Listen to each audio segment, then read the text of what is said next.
Greetings! I'm back again. Blue Review 90. Good Lord. I'm going to have a special celebration for my 100th installment. It's been a rough day. Got a lot of bad medical news and just general malaise lately. Lately, as in the last 2 months. Gaining a lot of weight, very tell, and mainly being less active due to constant pain, physical pain, and then some depression. So I'm selling so much stuff on eBay, so please check out my eBay. I'll put the address down below. Really need money bad. Selling so much stuff. If I could sell all of this wall of this my eBay store, I'd be fine. I wouldn't have any money problems. But I don't know what's going to happen. I'm selling this Rocky from Rocky Bullwinkle, Rocket J Squirrel, plush doll for $40. I don't really want to sell him. He's so soft. He's almost as soft as my cat. Look, feel that. I love Rocky. He's my favorite character from that. Whoever made up the Rocky Bullwinkle, Horace, Natasha, Fractured Fairy Tale universe. He's my favorite. I like Underdog and Adam Ant too. I don't know if they're part of that menagerie. But anyway, selling a lot of stuff. Getting ready to part with some. Haven't listed them yet. I have listed Rocky. $40. Willing to take an offer. I'm going to sell some martial arts stuff because it's coming out on Blu-ray. I figure I'll get it eventually. This is going to be upgraded. I'm selling this Blu-ray for 36 Chamber Shaolin. 5 Deadly Venoms. These are both the Shaw Brothers classic collections from Dragon Dynasty and Celestial Pictures. 5 Deadly Venoms with the slipcover. I keep them usually. King Boxer, aka Five Fingers of Death. This started it all in America for the Kung Fu craze. Before Bruce Lee, there was Five Fingers of Death. And Come Drink With Me. Oh my God. King Hu. I haven't reviewed King Hu yet. I have Dragon Gate Inn and A Touch of Zen, both the beautiful Criterion Blu-rays, and I've got Legend of the Mountain on Blu-ray. And then this will be on Blu-ray. I don't know when I'll be able to get it though. I have another of his, a bootleg DVD. A recording, a DVD-R of not Legend of the Mountain, but something else about the mountain. Pretty good. I've seen a couple of others of his. King Hu was the groundbreaker with wuxia. So you can trace this stuff all the way down to Crouching Tiger, Hidden Dragon, and Shang-Chi and The Legend of the Ten Rings. Anyway, I'm going to price these Kung Fu movies. But when I do, I'll give you all a holler. I got tons of other stuff. I usually don't promote this stuff on the channel because I just, don't. But just a small sample of some incredible stuff I've got. Once Were Warriors, that finally came out on Blu-ray. Can't buy it, but it's out there, so I'm letting go of the DVD. This is with the insert. Selling this for around $55 because it's extremely rare. Colleagues on the Movie signed by Jeremy Light, co-star. This is a Canadian DVD. It's the 80s Twilight Zone movie. It is personalized to my ex-wife, but damn it, it's still signed. $15. Thriller Full Picture, that Blu-ray is coming out next year. This is the limited edition, completely uncut with the porn inserts. Synapse, I believe this is out of print, but I'm not 100% sure. I think I'm selling this for $35. I take offers on all these. Short Night of Glass Dolls, out of print, Anchor Bay Giallo collection. I'm selling this for $8. Our best offer. The sleeve has very slight, paper sleeve has very slight water damage and warping.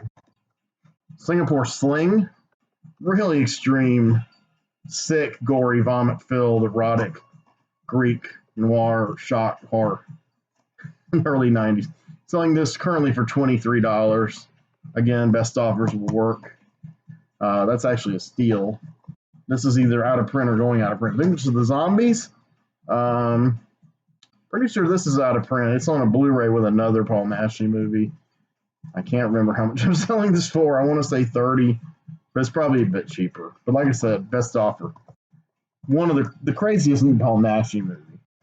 real funky soundtrack. Werewolf Shadow, which I reviewed on this channel. Also Paul Nashi.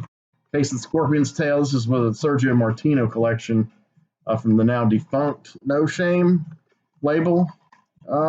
This is usually fetching between 30 and 40. But right now I think I've got it for 20 or under, maybe 17.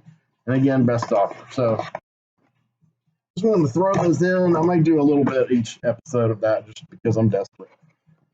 So anyway, I've got in front of me a stack of movies, DVDs that I've been considering for this little kind of series, formal series. Whoops, I've been doing called, oh my God, Rocky just tumbled to his death, but luckily he's a flying squirrel, rocket race squirrel. He came out way before Rocket Raccoon, by the way. Anyway, I have this extremely forgotten thing. I think I've done like 3 installments. So I've got 1, 2, 3, 4, 6, 7, 8. But more DVDs. I've been kind of gradually watching them. A couple I've seen all of them multiple times. But there's a couple I haven't rewatched to refresh myself for this event. I'll tell you what, I'm going to go ahead and do one that I haven't seen in a while, but I have seen a lot. It has never been out on DVD. So, I mean, it's not only just forgotten on DVD, the transfer from DVD to Blu-ray, it's forgotten on the transfer from VHS on. I got a good bootleg, DVD-R of this. I'm just kidding. And it is a bootleg. But from Rare Lust, I got an upgraded picture one, but I've only watched the first few seconds. The footage is the same. There's no difference in the links they're both uncut. This movie was rated R when it came out, and I would say it's a hard R. I would say it's one of the most extreme mainstream films of the 1970s, if not ever, maybe. I know The Devils was a mainstream release. And actually, The Devils is one I would put in this list. I just haven't got around to doing it. I only have a bootleg of that. I have a nice bootleg with a cover. But I upgraded the Rare Lust completely uncut. Finally, well, it's still short of maybe 2 minutes that no one will ever find. But it's a completely uncut, integrated cut of The Devils from 1970 by Ken Russell, starring Oliver Reed and Vanessa Redgrave. And of course, it actually has the footage, not reintegrated. It's the pre-cut footage. The infamous, people who've seen the movie will know what I'm talking about. The infamous masturbating with the bone of a dead guy scene. Yeah. So it's kind of like, they did that, and then Friedkin's like, damn it, we're going to have her masturbate with the crucifix in The Exorcist. We're going to outdo that Ken Russell motherfucker. So anyway, this is Looking for Mr. Goodbar, and I believe this is a 1973. I should know this, man. And I think my mom went to see this in the theater, and she had the novel, and I read the novel when I was like, I don't know, 9 or 10. God. Yeah, no, I was about 11, because the movie came out in 1977. And she bought the novel like right after the movie, so I probably read it after 1977. By a few years. I was about 9 or 10. 10, 12? No, older than 12. I can say that. Probably 11, right before I went to high school. I had a lot of explicit sex. Novels back then had an incredible amount of explicit sex, like porno level of description. One of the most extreme novels I used to sneak and read of my mom's was Jacqueline Suzanne's Once Is Not Enough. Oh my God. That almost scared me from, it didn't scare me away from wanting to have intercourse, but it kind of made me feel queasy.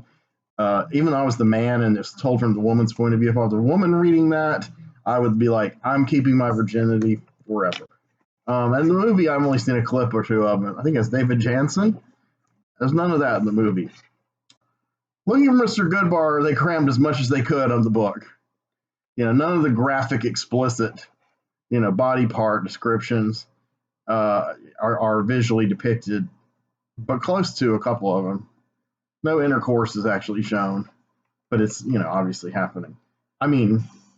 Simulated. Anyway, I got this bootleg on ioffer.com, which was kind of a rip-off site. Occasionally, people would have a good bootleg, a good DVD-R of something impossible to find. I got ripped off quite a bit, though. This one I didn't.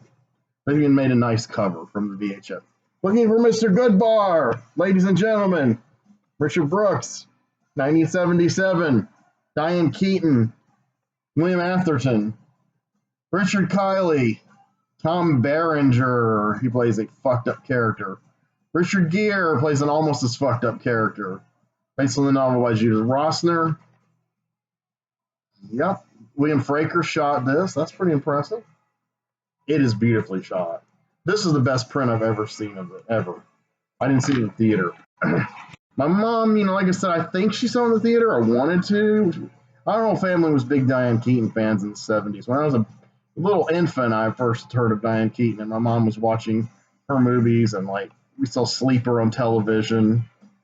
I mean, it was pretty much uncut. I mean, they still called the machine the Orgasmatron, which was very, very racy for television in the South, syndicated back in the late 70s.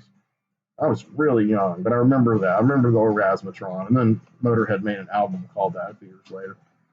Okay, so let's, I need to dig in here and get more up in your grill here and talk about this movie. Oh God, I forgot I can't believe I didn't read her name. Tuesday Weld, one of my very favorite actresses, one of the few blondes that I find just incredibly attractive. I'm not a blonde guy myself, but damn. Her and Carol Baker, but especially Tuesday Weld. Adore Tuesday Weld. I've reviewed Lord Love a Duck on this channel. Oh my God. This one, she got nominated for an Academy Award for Best Supporting Actress. And it's a small role, but she is really good. I almost feel like they did that to say, we're going to acknowledge this movie by the Academy, but that's it. It holds up today. It is hellish and nightmarish and very realistic. I mean, especially for that time, because, it's basically about a woman. By day, she's a school teacher. She's a guilt-ridden Catholic. She had scoliosis and felt really self-conscious about her body and her sexuality. By night, she's kind of a bar-hopping, cruising, promiscuous nymphomaniac. And her two sides are almost Jekyll and Hyde-like. I mean, it's definitely a double life kind of situation because she teaches kids and they're basically impoverished kids, and she's really good with them and gentle and caring about their home situations. But her nightlife is she's just like, fuck this, fuck everything. Drugs, cocaine, whatever, alcohol, dudes I don't even know, pick them up and fuck them. And, she's very callous. Now, along the way, her Catholic family, her dad's kind of a monster. Definitely one of the greatest generation kind of dudes. And that's the generation born before the silent generation. Most of them are the ones who fought in World War II and stuff. I don't know how old Diane Keaton really is. She was probably born in the 30s, but I think her character here is supposed to be slightly younger maybe than she is. But she still, I don't think, was much more than 35 or the oldest when she did this movie. She looks good, and her acting's incredible. It's intense, it's gritty, it's depressing as hell. The city at night, the photography, like I said, is beautiful. And Tuesday Weld, I believe, plays her, I think it's her sister-in-law, and she's trying to help her, and that's kind of a lost cause. I don't know if any of you people, especially guys, maybe older guys like my age or older, or maybe slightly younger, have met women like this who, they're attractive, they're free spirits or whatever, and I don't know, you try to save them or help them, especially if they've had health problems, and,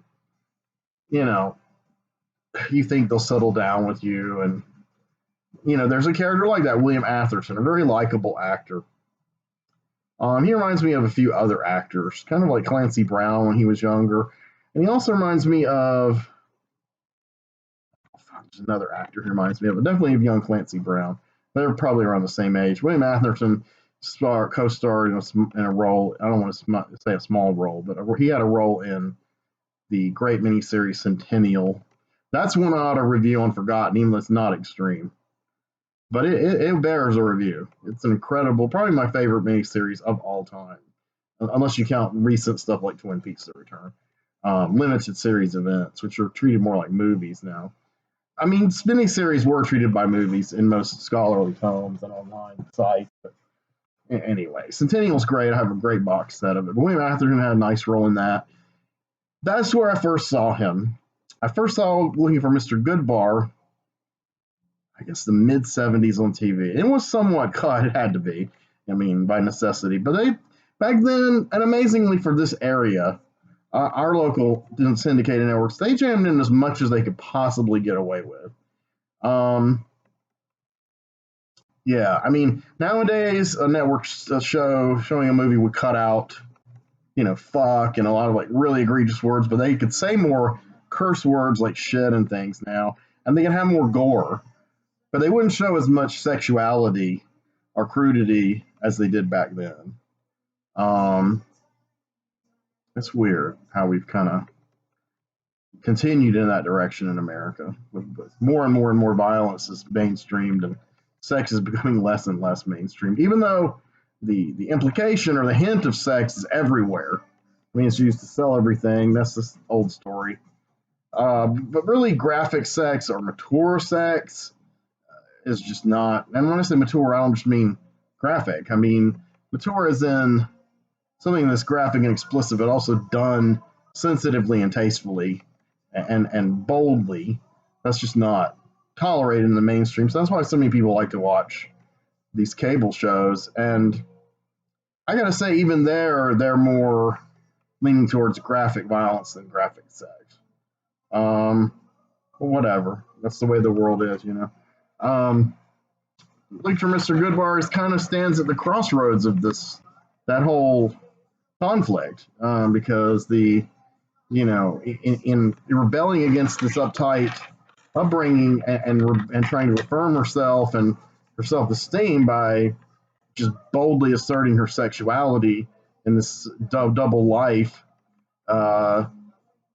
she collides with some dangerous people, some rough trade, even though it's not a gay thing like cruising. I reviewed cruising on my channel too. Please watch that video. Anyway, this was cruising was a couple of years later. And again, Friedkin's like, I got to outdo this movie. He just couldn't stop. And then he did Bug eventually. Now did everything. I reviewed Bug on this channel. But I got to say, this one's hard to outdo. And I asserted on my Facebook page when I'd rewatched this, that this was probably the most, gritty or I don't know how to put it, not subversive, but yeah, the most, extreme or powerful 70s movie, mainstream movie. And a guy told me I was crazy. I mean, literally thought I was crazy. And I was like, well, yeah, I am on medication. I do have mental health issues. So that bounced right off me. What you got next? And this guy had a lot of mental health issues himself. I'm not going to name him. I was going to name him until I said that. He's somebody a lot of you guys might familiar. I mean, he has kind of a peripheral presence in the film industry. I won't name him then. Nice guy, very knowledgeable, but very opinionated, even more than me. But he was like, yeah, Taxi Driver is way more extreme than that shit, I'm like, oh, okay, dude. I don't think so. Because there's not a lot of overt sexuality in Taxi Driver. The intersection of sex and violence is always disturbing to me. And that doesn't stop me from watching it or consuming it as art, but it definitely is disturbing. Why I reviewed a Serbian film, why it's so deeply disturbing. It's just like heavy sex and heavy violence and heavy sexual violence, and it's just like a big crash, and it's just gruesome. Looking for Mr. Goodbar. Yeah. What I was going to say is the big complication, not to us, not to the plot per se, but to the main character, what complicates her life from her point of view. She's not bothered by the dangerous guy she might be sleeping with, or the guy she's sleeping with who might be dangerous. She's disturbed by William Atherson's character, who is a family friend who's a really nice, he's the proverbial nice guy. And as we know, that doesn't, they finish last. It's better, I've learned in my life, not to be a nice guy. I don't think I'm a nice guy. I'm a good man. I think I'm a good man. I haven't always been a good man. I've tried to struggle I've struggled to evolve into one. I think I was a good kid when I was a kid, but life messes you up. So with women, I tried to be like, oh, I'm a nice guy. I'm not really the bad boy. But I am really a good man with some darkness in me. I'm not a nice guy. Maybe that's why I've had better luck attracting women the last few years. I don't know. But I'm not a bad boy either. I despise those guys. And they have no trouble attracting. I can attract women now. I just can't keep them. But bad boys, man, they'll stick around. Women will stick around for years while they, cheat on them and have no job and spend all their money and playing video games and smoking weed all day. It's amazing. But most women get tired of this by the time they're, I would say by the time they're 35, 40, 45, they're sick of it and they start looking for good men. Unfortunately, by that time, they're messed up because of all this. And so they hurt good men, and it's hard. And I think that's very descriptive of my last couple relationships. And I'm not saying the women are bad. I don't believe that at all. I think the men who got to them first are bad. In this case, this guy, William Atherton, maybe he is too nice and unrealistic. And maybe he definitely shouldn't be trying to save her. He's a fool. He's a fool. That's how I see him now. When I was younger, I was like, oh man, that's me and poor guy. But like I said, I'm not really a nice guy anymore, quote unquote. And however, his viewpoint is correct. She is destroying herself. Where he's incorrect is thinking that she's going to change for him, or that she's capable or even wants to ever change. And so he's the irritant, not the dangerous forces, but the and you see her point of view too, and it's strong, but she still fucks up in the end. And I don't think that's a wholesale indictment of her character's morality or lack of morality, her moral compass, whatever. I think it's just in that scene, the road she was going down, it was inevitable. It was like Thanos, but it was inevitable. So it's not a judgment thing. It's just, I'm not saying this will happen every time someone chooses that path, but it can. It always can happen. And that was a time of a lot of free sex and carelessness with sex and drugs. Cocaine was being mainstreamed. Promiscuity was being mainstreamed. The 80s decided, hey, man, just say no. Say no to sex and drugs and rock and roll, man. Nancy Reagan and Tipper Gore were going to save our fucking souls, man, from that trinity of evils of sex, drugs, and rock and roll. And so then you get repression, and then boom, you're out the other end. And with everything festers, it comes out even crazier. So, my generation got more and more extreme as a reaction. And the millennials now are bombarded with, like I said, mainstreamed extreme images and ideas. But a lot of it's missing context. But I don't mean it like these stupid media watchdogs, fact checkers. Those people are motherfuckers. When I say lacking context, I don't mean that makes it illegitimate. I don't mean it needs to have a context so it can be sanitized for the media. What I mean is you can experience extreme art in a vacuum, and it becomes a means unto itself. Whereas I see it as a means to an end, which is why I can consume art like Cannibal Holocaust or Serbian film. If I saw them as a means unto itself, then I'd be like some very jaded gorehounds I know, and that has nothing to do with age or generation. I've met older people like this and much younger, and it's sad. It's sad when people get that desensitized. And I've had people ask me, "Well, if you're not desensitized, then how come you watch this? You've got to be desensitized." And I'm like, no. If I was desensitized, I would watch it and it wouldn't bother me. But watching the kind of stuff I mentioned, it does bother me. It just doesn't stop me from watching it. So Looking for Mr. Goodbar, I think, is a really important film in the lineage of extreme cinema. She has one persistent stalker, played by young Richard Gere. And, I've never thought much at all of Richard Gere as an actor. I think this is probably his best role. I mean, I've seen him in like a dozen movies easily, and he's just kind of, I don't know. He's Richard Gere, whatever. But in this one, he's really a slime bag, and he's pretty good at it. I don't know. But he's kind of stalking her after she kind of rejects him after initial encounters. And in one scene, he comes to her school, and that puts her over the edge because it's like my nightlife, my day life are now colliding. This cannot be. And a really cool part, she teaches this young black girl, kind of, really poor, maybe borderline special needs. And her older brother is this teenager played by a young LeVar Burton. This was right before he did Roots, right before Roots came out on TV, I guess. I don't know which he filmed first. Both came out in '77. He's great. I think he hits Richard Gere or threatens him. It's really good. In that little brief scene with him, he's kind of a moral center to the whole movie. It's one of those cool, very resonant moments in a movie. But anyway, finally she picks up the wrong guy, and he's played by Tom Berenger, who's, played his share of really ugly, horrible, mean, I don't mean physically ugly, but nasty, cruel, demented, sick fucking characters, and some decent characters. Like, he was horrible. I mean, he was a horrible person in Platoon, the character he played. I guess that's what broke him, so to speak.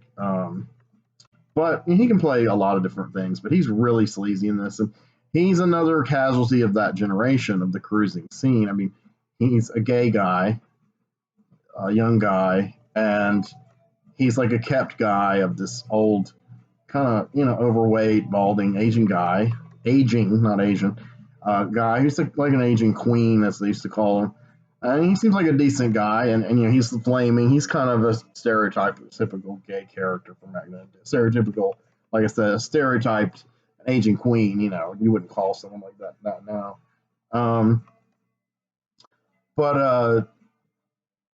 Yeah, and this guy, Berenger's character's in denial, and it's very extreme. I mean, it was real disturbing when I watched it as a kid because I didn't know where I stood about gay people. I knew I wasn't gay, but I didn't know if I approved, disapproved, cared, didn't care about gay people. I mean, in other words, about what they do. I didn't. In a way, I was like, oh. In a way, I was like, oh, who cared? I mean, I don't know. I was really early teens, and I was a very sensitive, kind of sheltered kid. My mom, by that time, was very homophobic, and I was trying not to be homophobic. Now, years later, when I rewatched this movie more than once, I still felt the same kind of weirdness, and it wasn't because of the gay element. It's because this character is a conflicted, closeted person who's in denial. And I've known several guys like this in real life, in person. I had a roommate who was like this. Has so much revulsion and self-hatred over being gay that when he deals with women, he tries to overcompensate sexually. Like, he's super aggressive, extremely misogynistic, sexually violent, pretty much like a walking time bomb. Like, he's going to rape some chick to prove he's not gay, to outrun his homosexuality, as I used to say. Yeah, I've known several guys like this, and they're very unpleasant individuals. I don't blame them for the initial part of their formation, because back then it was hard. It still is, but I mean, it was extremely hard for gay men back then to come out of the closet. But past the point, you go, take responsibility for your actions, man. I know you're unhappy. I know society's making you unhappy. But that doesn't give you a right to be a raging misogynistic pig who uses women and discards them because you can't just go, hey, I like having sex with guys. I think I'm going to do that. They'd be so much happier. I really know a lot of people like this in my lifetime. I hope the generation after me, the millennials, this isn't a bigger problem. But my generation, and I'm sure the ones before me, some of the guys I met were boomers, quite a few, but some were my generation. And it's like, damn, this is messed up. And that's kind of what this guy is. He's like a young guy like that. And, so he sees Diane Keaton and she's just like, I'll fuck anybody pretty much. And he goes along with it and everything's fun. And then he goes back and he has a sexual dysfunction issue. And she's actually pretty cool about it, but she's also a little flip. She's drunk, probably on coke, I can't remember. And of course, she's just kind of a cynical person anyway, especially about sex. I wouldn't say she's like Mrs. Sensitive about sex and relationships. I mean, she's with her students. So she's kind of understanding, like, it's no big deal, man, but at the same time, like, no big deal, man, like, yeah, whatever, like, I don't give a shit, really.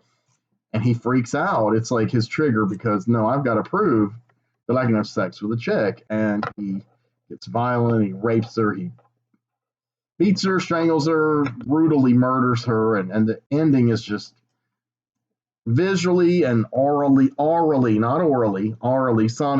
it's really powerful. One of the most powerful endings I think I've seen in a movie still. So anyway, sorry about the lack of eye contact in the last couple of videos. I'm a little out of it. I'm on a lot of pain medicine that's not really the kind I really need. Just like a nerve pain medicine. And it's made me really manic and weird. Good mood, but just woo. And then I drank a little tonight, and it's like, and I'm fine, but it's just woo. So I'm all over the map. But I think I pulled this video off okay, and it's only 30 minutes long. My Dexter one was almost an hour. Looking for Mr. Goodbar. Somebody needs to put this fucking movie out on Blu-ray, and it really needs a deluxe treatment, and it needs some supplemental materials with needed context. I think Criterion should do it. Man, I really do. I mean, I almost want to say a company like Severance should do it, but this is kind of still considered, I mean, it was a Paramount movie, I think. And it's still considered like a upscale production. You know, Diane Keaton, young Richard Gere, young Tom Berenger, what the hell? The Fabulous Tuesday Well, she's not as famous now as those other people. But she's still fabulous. So I don't know, but I think Criterion should do it. Criterion! Do the Looking for Mr. Goodbar Blu-ray immediately, post haste, pronto, beep, beep. All right, buddies, and buddiettes, whatever, female buddies, amigos and amigas. Love you guys. I'll talk to you soon. Rock on.